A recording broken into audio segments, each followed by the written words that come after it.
Bonjour à tous, je suis évidemment ravi de vous retrouver pour une nouvelle vidéo, une vidéo que je fais un peu à l'arrache parce que j'ai pas forcément beaucoup le temps de la faire, mais le French Readathon recommence si vous voulez, vu que ça intervient de manière chronique dans les événements Booktube.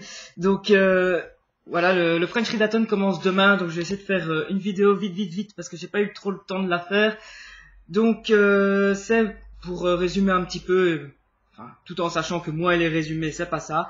Donc, le French Readathon, c'est pendant une semaine, donc c'est-à-dire à partir de demain lundi jusqu'à dimanche prochain.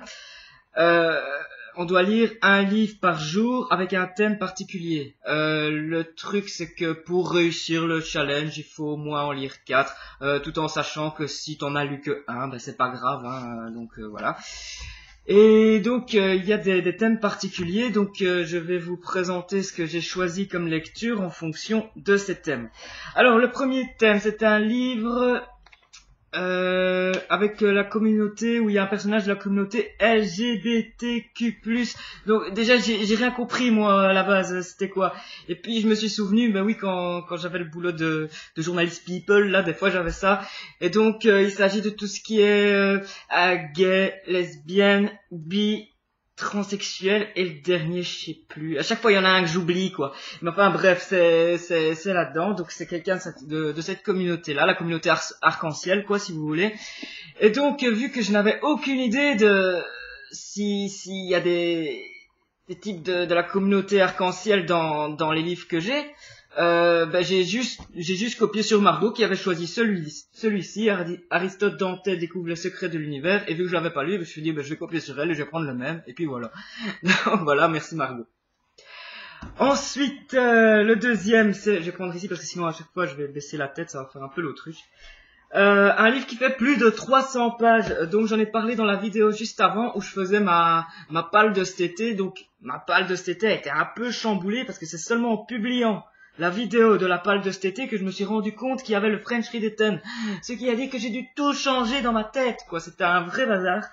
Et donc celui-ci je l'ai gardé de ma palle initiale, on va dire. Il s'agit du Jardin secret de Francis H. Burnett. Donc j'en ai parlé dans la vidéo juste avant et d'ailleurs aussi dans d'autres vidéos, donc je vais pas revenir dessus. Et on enchaîne avec la suite. Est-ce qu'il fait bien 300 pages? Oui, ça va, il fait 317 pages, donc ça va. Tout juste, quoi. Ensuite, troisième thème, auteur ou personnage, commençant par la première lettre de mon prénom. Donc j'ai choisi Derrière la haine de Barbara Abel. Et donc dans les personnages, dans le résumé, il est marqué d'un côté il y a Tiphaine et Sylvain, de l'autre il y a Laetitia et David. C'est déjà bien, il y a 4 personnages. Tiphaine, ça commence par la même lettre que mon prénom, donc c'est nickel. Et je vais enfin pouvoir le lire parce que ça fait un petit temps que je le traîne celui-ci. Et je n'avais jamais pensé à lire jusqu'à aujourd'hui. Et grosse surprise de cet été, je vais lire Derrière la haine de Barbara Abel. Voilà. Ensuite, c'est quoi le thème là? Alors, ton dernier achat livre, donc il y en a eu plusieurs, je crois que j'ai acheté 3 livres en même temps il y a un mois. J'essaie de me calmer au niveau des achats de livres. Et parmi ces 3 livres, il y avait Big Daddy de Shadort Javan. Donc c'est un livre, un thriller assez court vu qu'il fait un peu moins de 300 pages. Donc il faut essayer de prendre des livres courts quand même pour ce challenge, hein, autant que possible en tout cas, parce que sinon tu réussis jamais, c'est pas possible. Donc Big Daddy de Shador Javan, c'est un thriller assez dur, assez lourd où il y a un gros criminel qui se fait arrêter. Il en a pour quelques années de prison. Et il y a son avocat, il raconte comment toute l'histoire s'est passée, et notamment il va raconter l'histoire de Big Daddy, c'est-à-dire celui qui l'a un peu apparemment influencé à rentrer dans la criminalité et aller toujours plus loin et tout ça. Et voilà, je trouvais que ça avait l'air sympa. Autant derrière les petits avis. Donc Figaro Madame dit une métaphore du monde moderne où la brutalité prend tous les visages, un livre coup de poing. Le magazine Lire dit une intrigue à l'efficacité redoutable, et Le Point dit on sort le souffle coupé. Donc voilà, j'espère que ce sera le cas et que ce ne sont pas des promesses en l'air. Ensuite, un livre que je veux lire depuis longtemps, celui-là je ressors aussi de ma palle d'été, on fait du recyclage. Le bon gros géant de Roald Dahl, tout ça parce que... Ouais, on va dire ça. Tout ça parce que le film sort actuellement, le film de Steven Spielberg. Et je me dis, avant d'aller voir le film, je lirai bien le livre. Et donc j'en ai parlé aussi dans la vidéo juste avant, donc je vais pas traîner là-dessus. Et voilà, j'ai pris celui-ci.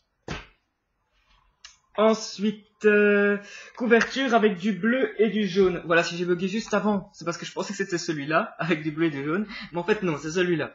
Donc il y a du bleu et un peu de jaune. Et donc je l'ai aussi choisi celui-ci pour plusieurs raisons. Déjà parce qu'il fait moins de 90 pages, qu'il y a des illustrations dedans. Donc celui-là je vais le torcher et je vais pouvoir gagner déjà un jour dans mon French Readathon parce que celui-là je vais le lire en une demi-heure. C'est assez pratique. Et donc c'est un petit recueil de nouvelles. En fait il y a 3 nouvelles dedans signées Roald Dahl, donc le même auteur que Le Bon Gros Géant montré juste avant. Et donc voilà, je vais me faire un petit cycle Roald Dahl comme ça dans mon French Readathon, ça va être sympa. Et pour terminer, 7e thème, une histoire qui a un lien avec la plage ou l'été. Eh ben j'ai choisi un chair de poule, ben oui parce que ça se lit très très vite aussi, donc il s'agit du fantôme de la plage, on peut pas faire plus plage, c'est marqué plage dans le titre. Et donc voilà, c'est une histoire, je me rappelle plus du tout de celui-là, je sais même plus s'il y a eu une adaptation dans la série. En tout cas, vu que de temps en temps j'aime bien me relire un petit chair de poule comme ça pour le kiff, pour le fun. Et après j'aime bien les critiquer parce que souvent c'est un peu nul. Enfin c'est bien pour les enfants, mais une fois que tu vieillis c'est quand même très très bateau quoi. Et voilà j'aime bien en relire de temps en temps comme ça pour me moquer un peu, aussi par nostalgie aussi parce que j'adorais les livres quand j'étais petit. Et donc voilà je vais lire celui-là et ça va aller très très vite. Là-dessus voilà je vous ai présenté ma petite palle pour la semaine prochaine.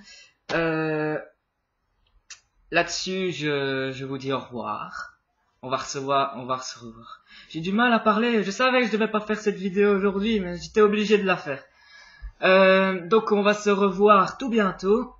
Parce que je dois présenter pas mal de livres que j'ai lus récemment, pas mal de lectures en cours. En plus j'en ai plusieurs en parallèle. Je sais que ça va être le vrai bazar pendant ce French Readathon.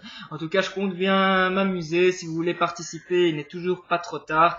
Ça se passe principalement sur les réseaux sociaux, hein. Donc il y a une page Facebook, il y a le hashtag FRRAT qui est valable sur Instagram, sur Twitter, et donc j'espère vous y retrouver nombreux et qu'on va passer une bonne semaine tous ensemble et parler de nos lectures et tatati et tatata.